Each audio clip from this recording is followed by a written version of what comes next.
நீலகிரி மாவட்டம் உதகை அருகே முதுமலை புலிகள் காப்பகத்திற்குட்பட்ட மாயார் சாலையில் 2 குட்டிகளுடன் தாய் புலி சாலையை வேகமாக கடந்த காட்சிகள் வெளியாகி வைரலாகி வருகின்றன. மாயார் சாலையில் வன விலங்குகள் அடிக்கடி சாலையை கடந்து நீர்நிலைகளுக்கு செல்வது வழக்கமாக உள்ளது. இந்த நிலையில் சஃபாரி சென்ற சுற்றுலா பயணிகள் 2 குட்டிகளுடன் தாய் புலி சாலையை கடந்து வனப்பகுதிக்குள் சென்ற காட்சியை வீடியோவாக பதிவு செய்துள்ளனர். இந்த அரிய காட்சிகள் சமூக வலைதளங்களில் வேகமாக பரவி வரும் நிலையில் வாகன ஓட்டிகள் வனப்பகுதியில் எச்சரிக்கையுடன் செல்லுமாறு வனத்துறையினர் அறிவுறுத்தியுள்ளனர்.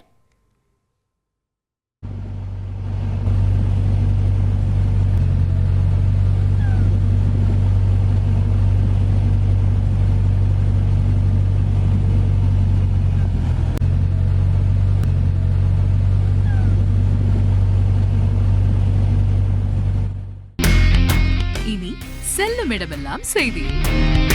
தந்தி டிவியின் வாட்ஸ்அப் சேனலை ஃபாலோ பண்ணினா செல்லருக்கும் இடமெல்லாம் செய்தி.